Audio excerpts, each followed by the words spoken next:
Truck ভর্তি করে কিংবা ছোট ছোট যানবাহনে লবণযুক্ত চামড়া আসতে শুরু করেছে দেশের দ্বিতীয় বৃহত্তম নাটোরের চকবৈদ্যনাথের আড়তগুলোতে।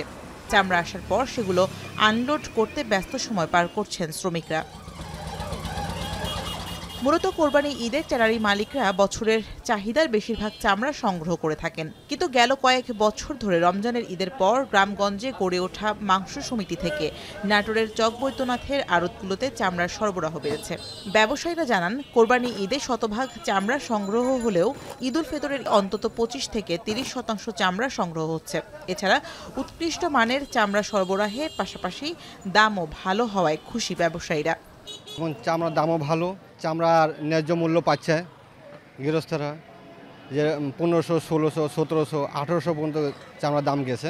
কোরবানি ঈদে 100% হয়, আর রোজার ঈদে 30%। কুরবানির সঙ্গে তো আপনার রোজা ঈদটা মিলে না, তারপরে এবার মনে করি যে কুরবানিতে কোনো অংশে কিন্তু চামড়া আমদানি কম নাই। কারণ কুরবানিতে আপনার সব রকম জিনিস জবাই হয়, কিন্তু এটাতে বাছাই গরুগুলো জবাই হয় বেশি, এই কারণে চামড়ার দামটা একটু ভালো যায় এবং চামড়ার মানও অনেক ভালো হয়।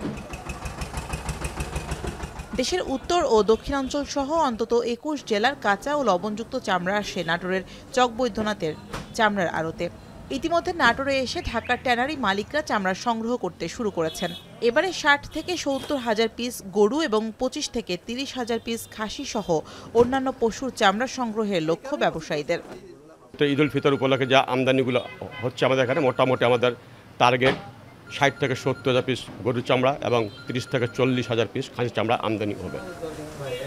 দেশের উৎপাদিত চামড়াজাত পণ্যের অন্তত 40% রপ্তানি হয় চীনের বাজারে। এছাড়া 10% যায় স্থানীয় লেদার শিল্পে। বাকিটা যুক্তরাষ্ট্র, জার্মানি, জাপান, পর্তুগাল সহ ইউরোপের বিভিন্ন দেশে রপ্তানি হয়। বর্তমান বিশ্বের যেই বাণিজ্যিক যেই যুদ্ধ আমি বলবো যে শুরু হয়ে গেছে, সেই ক্ষেত্রে যে চামড়ার বাজারও এটার এফেক্ট পড়বে।